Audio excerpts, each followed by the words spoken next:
Hi friends, आप सभी का आपके अपने यूट्यूब चैनल यूपीएससी इन्फो 24 में स्वागत है। तो दोस्तों, हम उम्मीद करते हैं कि आप सभी लोग स्वस्थ होंगे और खुश होंगे। फ्रेंड्स, ये जो वीडियो है पीजीटी हिस्ट्री का प्रैक्टिस सेट 136 है। तो अगर आप टीजीटी, पीजीटी, अल्टीग्रेड, जीआईसी और असिस्टेंट प्रोफेसर की तैयारी कर रहे हैं हिस्ट्री सब्जेक्ट से, तो ये वीडियो आपके लिए है। वीडियो के अंत तक बने रहिए। वीडियो पसंद आए तो वीडियो को जरूर लाइक और चैनल को जरूर सब्सक्राइब कर लीजिए। स्टार्ट करते हैं आज का पहला नंबर क्वेश्चन, जो 76 नंबर से शुरू होगा। क्वेश्चन आपका है कि निम्नलिखित में से किसने दास व्यवस्था नहीं होने के लिए भारतीय समाज की गलती से सराहना की थी? किसने की थी? टालमी ने, डी मेकस ने, मेगस्थनीज ने, प्लिनी द एल्डर ने। तो आंसर जाएगा सी के साथ, मेगस्थनीज ने की थी। किसने की थी? मेगस्थनीज ने दास व्यवस्था नहीं होने के लिए भारतीय समाज की सराहना की थी। अब वो चाहे गलती से किया था या उसी तरह किया था, तो ऑप्शन आपका जाएगा सी के साथ। सराहना किसने किया है, किसने बताया है कि दास व्यवस्था नहीं थी, तो वो आपका मेगस्थनीज ने बताया है। तो ऑप्शन आपका सी सही होगा। आगे देखते हैं अगला क्वेश्चन, 77 नंबर है। मेगस्थनीज ने भारतीय समाज को 7 वर्गों में विभाजित किया, जिसमें द्वितीय वर्ग था। 7 वर्गों में द्वितीय वर्ग में कौन सम्मिलित है, ये बताना है आपको। व्यापारी, योद्धा, कृषक, दार्शनिक एवं शिक्षक। तो आंसर जाएगा सी के साथ, कृषक को। ठीक है, द्वितीय वर्ग में किसको रखा था? तो कृषक को रखा था। तो ऑप्शन सी आपका सही है। अब इस तरह देखा जाए तो 7 वर्गों में कौन कौन थे, अब उनके नाम हमने पिछले वीडियो में बताया था। तो पहला में क्या है? दार्शनिक हो जाएगा आपका। दार्शनिक पहला वीडियो में हो जाएगा, ये याद रखिएगा। पहला नंबर पे दार्शनिक, दूसरे नंबर पे आपका कृषक है, कृषक, और तीसरे नंबर पे आपका पशुपालक हो जाएगा। इस तरह आप नंबर करें, मतलब तीसरे वर्ग में पशुपालक को रखा था उसने। 7 वर्ग है तो तीसरे में पशुपालक को रखा था, ये याद रखिएगा। और चौथे वर्ग में उसने क्या रखा था? तो कारीगर को रखा था, चौथे में कारीगर। और इसके बाद आपका 5वां जो हो जाएगा, इसमें योद्धा को रखा था। योद्धा जो होते हैं सैनिक, उनको रखा था। तो याद रखिएगा, योद्धा को रखा था, योद्धा। और इसके बाद 6 वाले में, जो मतलब 6वें नंबर पे या 6वें वर्ग कह सकते हैं, तो निरीक्षक जो होते थे, निरीक्षक, उसको रखा था। निरीक्षक को कह सकते हैं, निरीक्षक, इसको रखा था। अब 7वें में बचा तो मंत्री है, 7वें में जो है मंत्री हैं। तो इस तरह वर्ग, यही वर्ग की बात किया गया है। तो इसमें मेगस्थनीज ने भारतीय समाज को 7 वर्गों में विभाजित किया है, जिसमें द्वितीय वर्ग में था। तो द्वितीय वर्ग में कौन था? तो सी आपका आंसर हो जाएगा, कृषक था। यहाँ देख रहे हैं कृषक था, तो ऑप्शन आपका सी सही हो जाएगा।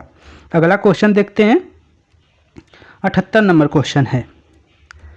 मेगस्थनीज द्वारा उल्लिखित एस्टीनोमोई अधिकारी का संबंध किससे था? मेगस्थनीज द्वारा उल्लिखित जो किया गया है एस्टीनोमोई अधिकारी का संबंध किससे है, ये बताना है। नगर के अधिकारियों से, जिले के अधिकारी से, ग्राम के अधिकारी से, या धर्म का प्रमुख। तो किसको कहा जाता था?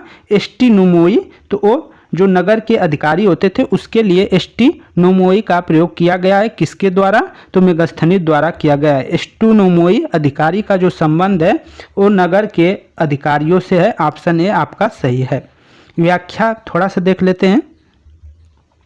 मेगस्थनीज ने नगर प्रमुख अधिकारियों के रूप में एस्टीनोमोई का उल्लेख किया है, जबकि एग्रोनोमोई जिले के अधिकारी होते थे। एस्ट्रोनोमोई जो होता था, एसटी कर है, एस्टीनोमोई जो है उसको क्या है? नगर प्रमुख अधिकारी बोला जाता था या नगर का अधिकारी बोला जाता था। और एग्रोनोमोई जो होता था उसको जिले का अधिकारी बोला जाता था। तो दोनों को आप नोट कर लीजिएगा, क्वेश्चन पूछा जाएगा। आगे देखते हैं, 79 नंबर क्वेश्चन है आपका। निम्नलिखित में से कौन सा बौद्ध धर्म के विस्तार का प्रथम मूर्त साक्ष्य माना जाता है? निम्नलिखित में से कौन बौद्ध धर्म के विस्तार का प्रथम मूर्त जो है साक्ष्य माना जाता है, ये आपको बताना है। बुद्ध की मूर्ति, अशोक के शिलालेख, महाविभाषा, जातक कथाएं। आप ये देखिए टीजीटी 2016 में पूछा गया है। तो आंसर क्या हो जाएगा? 79 का बी जाएगा दोस्तों, अशोक के शिलालेख। जो अशोक के शिलालेख हैं वह क्या है? मूर्त साक्ष्य प्रस्तुत करते हैं। जो मूर्त साक्ष्य कौन प्रस्तुत करता है? बौद्ध धर्म के विस्तार को। तो उसके विस्तार का जो मूर्त साक्ष्य है, जिसको हम देख सकते हैं इस समय भी साक्ष्य के रूप में पर्याप्त मात्रा में मिला है। तो वो कौन है? तो अशोक के जो शिलालेख हैं उसी को हम मूर्त साक्ष्य में रख सकते हैं, जिसको अभी भी मिला है कई जगह। आगे देखते हैं इसके व्याख्या को। अशोक प्रथम शासक था जिसने अभिलेखों के माध्यम से प्रजा को संबोधित किया था। अब अभिलेख क्या होते हैं दोस्तों? अभिलेख उसे कहते हैं जैसे कोई पत्थर पे या लोहा या मतलब धातु कोई हो उस पे, या मिट्टी का कोई चीज़ हो उस पे अगर हम कुदेर कर लिखते हैं तो उसी को कहा जाता है अभिलेख। यही अभिलेख हो जाता है, क्योंकि वो जल्दी क्या है, गलता नहीं है जल्दी। वो क्या है, उसको जल्दी हम कहीं ये नहीं है कि उसको साक्ष्य को मिटा दे, ऐसा नहीं होता है। कुदेर कर लिखा जाता है जो बहुत दिन तक चलता है। तो अभिलेख वही हो गया। तो वही अभिलेख होता है कि जो मतलब क्या है, मिट्टी पे लिखा जाए, मिट्टी जो पकी हुई बर्तन है उस पर कुछ उपाय लगाकर लिखा जाता है, या तो आपका कोई धातु रहे, धातु में लोहा जो भी है, धातु में कई धातुएं आ जाएंगी, और इसके बाद आपका जो पत्थर है, इन सब पे अगर कोई भी चीज़ बात लिखी जा रही है जिसको कि बहुत दिनों तक रखा जा सके, उसी उद्देश्य से लिखा जाता था, तो उसी को हम अभिलेख कहते थे। ये याद रखिएगा। आगे चलते हैं। बौद्ध धर्म के प्रचार प्रसार में अशोक के अभिलेखों को प्रथम मूर्त साक्ष्य माना गया है। मूर्त साक्ष्य माना गया है, स्रोत है, ये याद रखिएगा। कौन से? तो बौद्ध अशोक के शिलालेख। बौद्ध धर्म के प्रचार प्रसार में अशोक के जो अभिलेखों को प्रथम मूर्त साक्ष्य माना गया है, स्रोत माना गया है। आगे देखते हैं। 80 नंबर क्वेश्चन है, पीजीटी 2011 में पूछा गया क्वेश्चन है। निम्नलिखित में से किसने अशोक को बौद्ध धर्म में दीक्षित किया था? किसने बौद्ध धर्म में दीक्षित किया था अशोक को? निग्रोध, मोगलीपुत्र तीस, उपगुप्त या वसुमित्र? तो आंसर क्या हो जाएगा आपका? उपगुप्त सही हो जाएगा दोस्तों। उपगुप्त को आपको सही मानना है। कभी कभी क्या है, कोई आयोग इसको भी सही मान लेता है, ए को, निग्रोध। लेकिन यूपी जो हुआ था यूपीएससी, उसमें निग्रोध को एक बार माना था, लेकिन आपको क्या है, उपगुप्त ही मानना है। उपगुप्त आपका आंसर हो जाएगा। अशोक को बौद्ध धर्म में दीक्षित किया था किसने? तो आंसर जाएगा सी के साथ। आंसर जाएगा आपके सी के साथ, उपगुप्त ने किया था। ऑप्शन सी आपका सही हो जाएगा। व्याख्या देख लेते हैं। सिंगली अनुश्रुतियों दीपवंश और महावंश के अनुसार अशोक को उसके शासनकाल के चौथे वर्ष निग्रोध नामक 7 वर्षीय भिक्षु ने बौद्ध मत में क्या किया था? दीक्षित किया था। तत्पश्चात मोगली पुत्र तिस के प्रभाव में वह क्या हो गया? पूर्ण रूप से बौद्ध बन गया। किससे? तो सिंगली अनुश्रुतियों में जो दीपवंश और महावंश के अनुसार ऐसा माना जाता है कि पहली बार चौथे वर्ष जो है, अशोक के शासनकाल के चौथे वर्ष जो निग्रोध है उसने क्या किया था? वो 7 वर्षीय बालक था जिसने बौद्ध धर्म में क्या है, बौद्ध धर्म की शिक्षा अशोक को प्रदान किया था। उसके बाद ही मोगली पुत्र तिस के प्रभाव में आकर पूर्ण रूप से क्या है, अशोक बौद्ध धर्म को अपना लिए थे। ऐसा महावंश और दीपवंश में मिलता है। दिव्यावदान अशोक को बौद्ध धर्म में दीक्षित करने का श्रेय उपगुप्त नामक बौद्ध भिक्षु को प्रदान करता है। दिव्यावदान अशोक को जो है बौद्ध धर्म में दीक्षित करने का श्रेय किसे प्रदान करता है? तो उपगुप्त को प्रदान करता है, ये याद रखिएगा। अशोक के अभिलेख बौद्ध परंपराओं के विपरीत उसके बौद्ध होने का जो है संबंध कलिंग से जुड़ता है या जोड़ते हैं। अशोक के जो अभिलेख हैं बौद्ध परंपराओं के विपरीत उसके बौद्ध होने का संबंध कलिंग से जोड़ते हैं। अशोक अपने 13वें शिलालेख जिसमें कलिंग युद्ध की घटनाओं का वर्णन है, कलिंग के युद्ध की घटनाओं का वर्णन अशोक के किस शिलालेख में मिलता है? तो अशोक के 13वें शिलालेख में मिलता है। ये बात भी नोट कर लीजिएगा। तो अशोक अपने 13वें शिलालेख में यह घोषणा करता है कि इसके बाद देवताओं का प्रिय धर्म को सोत्साहस परिरक्षा, सोत्साहस अभिलाषा तथा सोत्साहस शिक्षा करता है। कलिंग युद्ध के जो कलिंग का युद्ध हुआ उसके अभिषेक के 8वें वर्ष की बात की क्या है, घटना है। जो कलिंग का युद्ध है वो अशोक के जो अभिषेक है, मतलब अशोक के शासनकाल के चौथे वर्ष की घटना है, तो वो 8वें वर्ष की घटना है, ये याद रखिएगा। अतः कहा जा सकता है कि इसी वर्ष अशोक ने बौद्ध धर्म ग्रहण कर लिया था। अशोक के अभिलेखों के आधार पर इसे बौद्ध धर्म में दीक्षित करने का श्रेय उपगुप्त को दिया जाता है।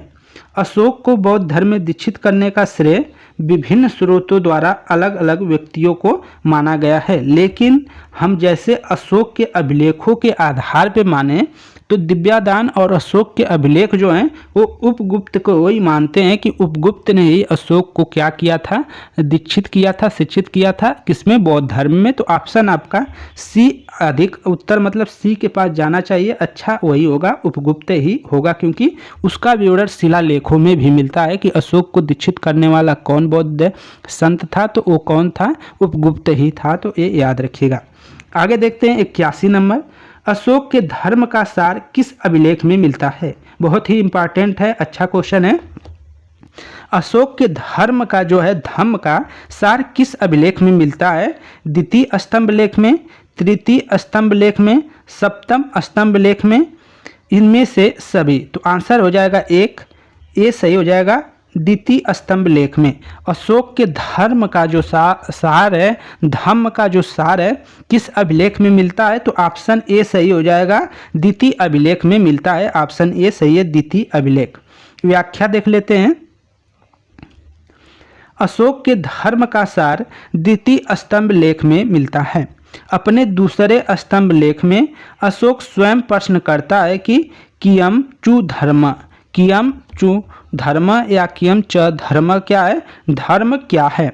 इसका उत्तर वह स्वयं देता है, इसका उत्तर वह स्वयं देता है। अर्थात ये श्लोक है, इसको पढ़ लीजिएगा। ये श्लोक है अर्थात पाप से दूर रहना, अत्यधिक कल्याण करना, दया करना, दान देना, सत्यता, पवित्रता और मृत्युता और साधुता जो है, यही क्या है, धर्म है। धर्म क्या है, तो जो है पाप से दूर रहना, अधिक लोगों का कल्याण करना, दया करना, लोगों पे, जीवों पे दया करना, आवश्यकता से ज़्यादा जब धन हो दान करना, सत्यता को अपनाना, पवित्रता रखना, सबसे मृदुल संबंध रखना, भाईचारा, अच्छा व्यवहार रखना और आपके पास साधु तत्व की भावना हो, इन सब का जो होता है यही क्या है, धर्म है। आगे चलते हैं। अन्य महत्वपूर्ण तथ्य, पाप क्या है, पाप क्या है के बारे में अशोक ने अपने तृतीय स्तंभ लेख में बताया है। धर्म के बारे में द्वितीय स्तंभ लेख में बताया है, धर्म के बारे में द्वितीय स्तंभ लेख में और पाप के बारे में तृतीय स्तंभ लेख में बताया है। तो इनको नोट कर लीजिएगा। पांचवें स्तंभ लेख में अशोक कहता है, क्या कहता है भाई, मैंने अपने राजाभिषेक के 26 वर्ष बाद विभिन्न प्रकार के प्राणियों का वध करना वर्जित कर दिया है। पांचवें स्तंभ लेख में अशोक कहता है कि मैंने अपने राजाभिषेक के 26 वर्ष बाद विभिन्न प्रकार के प्राणियों का जो वध करना वर्जित कर दिया है। क्वेश्चन पूछा जाएगा किस अभिलेख में या शिलालेख में या स्तंभ लेख में, क्या है कि अशोक ने किसी भी प्रकार के प्राणियों का वध करने को वर्जित कर दिया था। तो वो पांचवा स्तंभ लेख हो जाएगा, पांचवा स्तंभ लेख हो जाएगा। पांचवा स्तंभ लेख में स्वयं अशोक कहता है कि मैंने अपने राजाभिषेक के 26 वर्ष के बाद विभिन्न प्रकार के जो प्राणी हैं उनका वध करना क्या कर दिया है, बंद करवा दिया है, वर्जित कर दिया है। स्तंभ लेख में मुख्यतः धर्म एवं प्रशासनिक बातों का उल्लेख है। जो स्तंभ लेख है उसके 14 हैं लमसम में। तो स्तंभ लेखों में मुख्यतः धर्म एवं प्रशासनिक बातों का क्या है, उल्लेख किया गया है। आगे देखते हैं। 82 नंबर क्वेश्चन है, एमपी असिस्टेंट प्रोफेसर 2017 में पूछा गया क्वेश्चन है। अशोक ने कौन से अभिलेख में धर्म का अर्थ बताया है। तो अभी हमने ऊपर देखा था द्वितीय स्तंभ लेख में। किस अभिलेख में, जो द्वितीय स्तंभ लेख है उसी में धर्म का जो है धम्म है उसी का अर्थ बताया गया था। द्वितीय, देखिए द्वितीय स्तंभ लेख याद रखिएगा, शिले लेख मत कर दीजिएगा, स्तंभ लेख याद रखिएगा, द्वितीय स्तंभ लेख में। आगे चलते हैं। 83 नंबर क्वेश्चन है आपका, अशोक के शासनकाल में धर्म एवं नैतिकता का अधिकारी कौन था। धर्म एवं नैतिकता का अधिकारी कौन था। महामात्र था, धर्म महामात्र था, राजुक था, पुलिस था। तो आंसर आ जाएगा आपका बी के साथ जाएगा। 83 का बी कर लेंगे। धर्म महामात्र जो था वो धर्म और नैतिकता का अधिकारी था। किसके शासनकाल में, अशोक के शासनकाल में। व्याख्या देख लेते हैं, यहाँ से कई क्वेश्चन आपको समझ में आ जाएगा। धर्म महामात्र जो होता था, अशोक के शासन काल में धर्म एवं नैतिकता का अधिकारी होता था। धर्म और नैतिकता के अधिकारी को क्या नाम दिया गया था? धर्म महामात्र। धर्म महामात्र जो होता था धर्म और नैतिकता का अधिकारी होता था। अन्य महत्वपूर्ण तथ्यों को देखते हैं फ्रेंड्स। तो अपने राजाभिषेक के 14वें वर्ष अपने राजाभिषेक के 14वें वर्ष अशोक ने जनता को धर्म के बातें समझाने तथा उनमें धर्म के प्रति रुचि पैदा करने के लिए धर्म महामात्र की नियुक्ति की थी। ये क्वेश्चन पूछा जा सकता है कि धर्म महामात्र की नियुक्ति अपने शासन काल के किस वर्ष में किया था? तो 14वें वर्ष में किया था। अशोक अपने राजाभिषेक के 14वें वर्ष अशोक ने जनता को धर्म की बातें समझाने तथा उनमें धर्म के प्रति रुचि पैदा करने के लिए धर्म महामात्रा या धम्म महामात्र की नियुक्ति की थी। धम्म महामात्र या धम्म महामात्र की नियुक्ति किया था। इसको नोट कर लीजिएगा, दोनों चीज़ों को जरूर नोट करिएगा, क्वेश्चन पूछा जाएगा। इनका मुख्य कार्य विभिन्न धार्मिक संप्रदायों के बीच द्वेष भाव को समाप्त कर लोगों की एकता पर बल देना था। इनका जो प्रमुख कार्य होता था, विभिन्न जो धार्मिक संप्रदाय हैं उनके बीच जो द्वेष है, मतलब झगड़ा है, उसको कम कर लोगों में एकता स्थापित करने पर क्या करना था? बल देना था। राजुक जो होता था, राजुक या रज्जुक जिसे कहते थे, वो भूमि राजस्व से जुड़े होते थे। जो रज्जुक होते थे वो भू राजस्व से जुड़े होते थे। अशोक के समय यह जनपद का न्यायाधीश था। अशोक के समय ये क्या था? जनपद का न्यायाधीश था। इसका उल्लेख चौथे स्तंभ लेख में हुआ है। इसका उल्लेख चौथे स्तंभ लेख में हुआ है, तो चौथे स्तंभ लेख में हुआ है। पहले दूसरा जो स्तंभ लेख है उसमें धर्म क्या है उसके बारे में दिया गया है दोस्तों।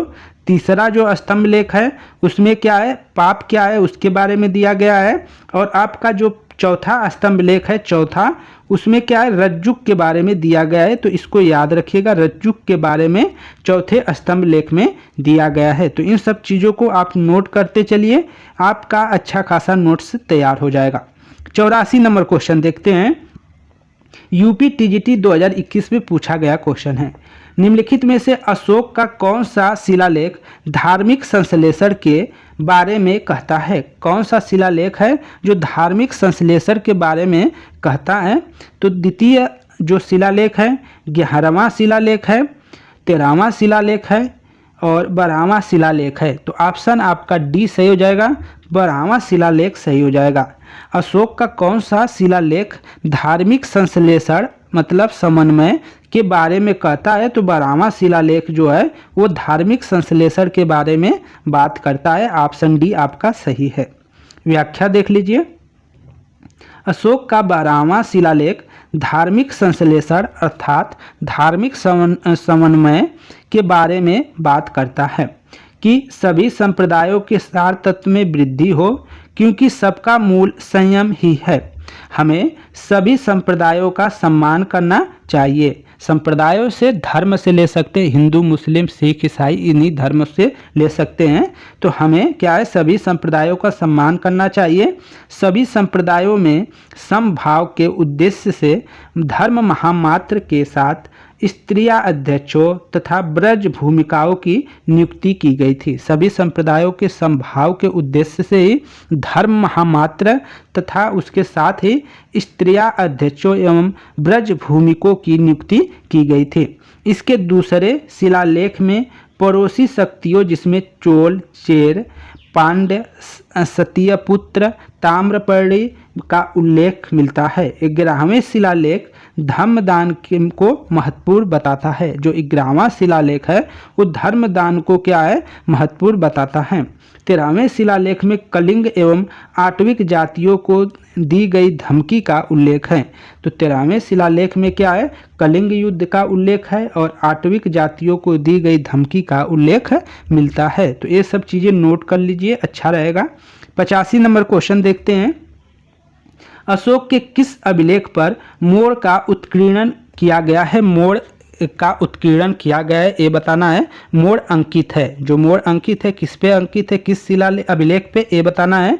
तो लौड़ियांदगंज जो अभिलेख है उस पे स्तंभ लेख, लौड़िया नंदनगढ़ स्तंभ लेख और रामपुरवा का सिंह स्तंभ लेख, दिल्ली टोपरा स्तंभ या सारनाथ स्तंभ बनी। तो किसमें किया गया है? तो ऑप्शन ए सही हो जाएगा, लौड़िया नंदनगढ़ स्तंभ। जो लौड़िया नंदनगढ़ स्तंभ है उसमें मोड़ का उत्कीर्णन किया गया है, अंकित किया गया। ऑप्शन ए सही है। व्याख्या देखिए, लौड़िया नंदनगढ़ बिहार के चंपारण जिले में स्थित एक ऐतिहासिक स्थान है। बहुत इंपॉर्टेंट है दोस्तों। लौड़िया नंदनगढ़ बिहार के चंपारण जिले में स्थित एक ऐतिहासिक स्थान है। यहाँ से प्राप्त स्तंभ अभिलेख में मोड़ का चित्र वर्णित है जो मौर्य या मौर्य वंश को इंगित करता है। आगे चलते हैं। 86 नंबर क्वेश्चन है, निम्नलिखित में कौन सा पक्ष अशोक के धर्म का सैद्धांतिक पक्ष नहीं है? कौन सा पक्ष जो है अशोक का धर्म का सैद्धांतिक पक्ष नहीं है, ये बताना है। तो इसमें से जो ऑप्शन सी सही हो जाएगा वो उसके सैद्धांतिक पक्ष नहीं है, बाकी के सब हैं। सभी के साथ समान व्यवहार, ये उसका सैद्धांतिक पक्ष नहीं है। ऑप्शन सी आपका सही हो जाएगा। व्याख्या देख लीजिए, अपासीनवे बहुकयाने ये मतलब ये आपका सूत्र है, इसको याद रखिएगा। अर्थात से हम पढ़ लेते हैं, अल्प पाप, अत्यधिक कल्याण, दया दान है, सत्यवादिता है, पवित्रता है, मृदुल है, साधुता है। ये सब क्या है? इसके जो है श्लोक है, मतलब धर्म के मेन उद्देश्य है। धर्म के जो मेन उद्देश्य हैं वो क्या है? पाप नहीं करना है, लोगों का कल्याण करना है, दया करना है, लोगों पे दान भी देना है, सत्य रहना है, सत्य वचन बोलना है, पवित्र सोच अच्छा रखिए, पवित्रता रखिए, सोच अच्छा रखिए, मृदुल रखिए, भाषा को अच्छा रखिए, साधुता रखिए। ये सभी क्या हैं? अशोक के, ये सभी अशोक के धर्म के सैद्धांतिक पक्ष रहे हैं, जिसके व्यवहारिक क्रियान्वयन के लिए धर्म महामात्रों की नियुक्ति की गई।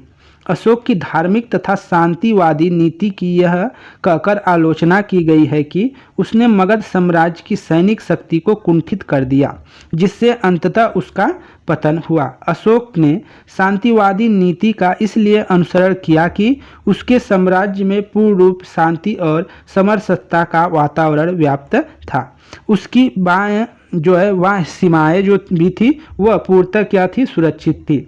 सीमांत एवं जंगली जातियों को वह दिन जो है जिन कड़े शब्दों में अपनी शक्ति का स्मरण दिलाते हुए चेतावनी देता है, उससे स्पष्ट सिद्ध हो जाता है कि साधारण जनता एवं जंगली एवं सीमांत आक्रमणकारियों के प्रति उसके जो व्यवहार थे उसके समान व्यवहार की नीति नहीं अपनाई थी। इससे वो मालूम हो जाता है कि वो जंगली जो हैं और सीमांत आक्रमणकारी जो हैं उनके प्रति उसने समान व्यवहार नहीं अपनाया था। उनके प्रति उसका जो व्यवहार था वो कहीं ना कहीं एक राजा की तरह ही था कि आप हमें परेशान करते हैं तो आपको छोड़ेंगे नहीं, सिंपल सी बात यही थी। तो वो समान व्यवहार नहीं था सबके प्रति। तो ऑप्शन आपका जो सही था सी, आपने देखा कि वही गलत है।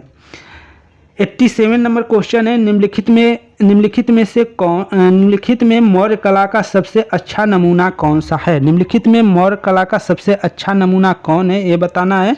स्तंभ, चैत्य, स्तूप और गुहा। तो आपका क्या हो जाएगा? ए सही हो जाएगा। स्तंभ जो है सबसे अच्छा नमूना है। ऑप्शन ए 87 का ए सही हो जाएगा। व्याख्या देख लीजिए, मौर्यकालीन कला का उत्कृष्ट प्रदर्शन अशोक के स्तंभों में दिखाई पड़ता है। मथुरा और चुनार की पहाड़ियों से लाकर लाल बलुए पत्थर से ये स्तंभ बनाए गए हैं। यह जो है एकास्मक पत्थरों से भी बने हैं, एकास्मक पत्थर से बने हैं। अन्य तथ्यों को देखते हैं तो बौद्ध ग्रंथों में उल्लेख मिलता है कि अशोक ने 84,000 स्तूपों का निर्माण करवाया है। कितने हजार स्तूपों का? 84,000। 84 को नहीं, 84,000 स्तूपों का क्या करवाया है? निर्माण करवाया था। मौर्यकालीन राजकीय कला के अंतर्गत नगर निर्माण, स्तूप, गुफाएं एवं स्तंभ आते हैं। चीनी यात्री जो फयान था ने लिखा है कि पाटलिपुत्र का राजप्रसाद देवताओं द्वारा निर्मित था, ऐसा लिखा है फायान ने। आगे चलते हैं। 88 नंबर क्वेश्चन है, किस मुख्य उद्देश्य से अशोक ने अपनी प्रजा में धर्म का प्रचार किया था? धम्म का प्रचार किया था। तो ऑप्शन ए है बौद्ध धर्म के प्रचार हेतु, ब्राह्मण धर्म को हतोत्साहित करने हेतु नवीन धर्म की स्थापना हेतु, अपनी प्रजा के नैतिक और आध्यात्मिक विकास हेतु। तो आंसर डी आपका सही हो जाएगा, अपनी प्रजा के नैतिक और आध्यात्मिक विकास हेतु। ऑप्शन डी आप सही कर लेंगे। व्याख्या देख लीजिए थोड़ा सा। धर्म केवल एक धार्मिक व्यवस्था नहीं है, अपितु एक नैतिक कानून, एक समान आचार संहिता या एक नैतिक व्यवस्था है जो सभी धर्मों का एक समान मिलन स्थल है। धर्म शब्द संस्कृति भाषा के धर्म का प्राकृतिक रूपांतरण है। अन्य महत्वपूर्ण तथ्य देखते हैं तो अशोक के द्वितीय स्तंभ लेख से धर्म के बारे में जानकारियाँ मिलती है। अशोक 12वें शिलालेख में जो है अशोक धार्मिक सहिष्णुता को दर्शाता है। अशोक का जो 12वां शिलालेख है अशोक के धार्मिक सहिष्णुता को क्या करता है, दर्शाता है, तथा इसमें कहता है कि सभी संप्रदायों के सार तत्व में वृद्धि हो, क्योंकि सबका मूल वाणी संयम ही है। हमें सभी संप्रदायों का सम्मान करना चाहिए। अशोक ने धर्म के जिन गुणों को निर्देशित किया है वे दीर्घ निकाय के सिंघालोवाद सूत्र में उसी प्रकार देखी जा सकती है। आगे देखते हैं 89 नंबर क्वेश्चन है और अच्छा क्वेश्चन है। बौद्ध धर्म के प्रसार के लिए अशोक ने एक अधिकारी की नियुक्ति की थी जिन्हें कहा गया, बौद्ध धर्म के प्रसार के लिए एक अधिकारी की नियुक्ति की गई थी जिसे कहा गया था, क्या कहा गया था? ऑप्शन डी सही हो जाएगा, धर्म महामात्र कहा गया था, डी सही हो जाएगा। व्याख्या देख लीजिए। बौद्ध धर्म के प्रचार के लिए अशोक ने एक अधिकारी की नियुक्ति की थी जिसे धर्म महामात्र कहा जाता था। इसका उल्लेख अशोक के 5वें अभिलेख में है। धर्म महामात्र का उल्लेख अशोक के 5वें अभिलेख में मिलता है। धर्म महामात्रा की नियुक्ति अशोक के अपने राजाभिषेक के 14वें वर्ष में किया था। 14वें वर्ष में किया था। 13वें वर्ष में उसने कलिंग क्या किया था? कलिंग का युद्ध लड़ा था। नहीं, 13वें शिलालेख में युद्ध का वर्णन है। रज्जुक जनपद का प्रमुख अधिकारी था। रज्जुक जो होता था जनपद का प्रमुख अधिकारी था जिसे न्यायिक अथवा राजस्व संबंधी अधिकार था। अमात्य योग्य अधिकारियों का समूह था। इन्हीं में से मंत्रिपरिषद और विभिन्न विभागों के जो अध्यक्षों की क्या किया जाता था? नियुक्ति किया जाता था। आगे देखते हैं 90 नंबर क्वेश्चन है। महामात्य थे। महामात्य क्या थे? अधिकारी थे, बौद्ध भिक्षु थे, जैन भिक्षु थे, पुजारी थे। तो क्या थे महामात्य? एक अधिकारी थे। ऑप्शन ए सही हो जाएगा, एक अधिकारी थे, हमने ऊपर देखा था। फ्रेंड्स, ये थे आपके टोटल 15 क्वेश्चन जिनके व्याख्या भी देखने को मिला होगा। अगर वीडियो आपको थोड़ी भी अच्छी लग रही हो तो वीडियो को लाइक करें। चैनल पे नए हैं दोस्त तो चैनल को जरूर सब्सक्राइब करें। धन्यवाद साथियों, नमस्कार, शुभ रात्रि।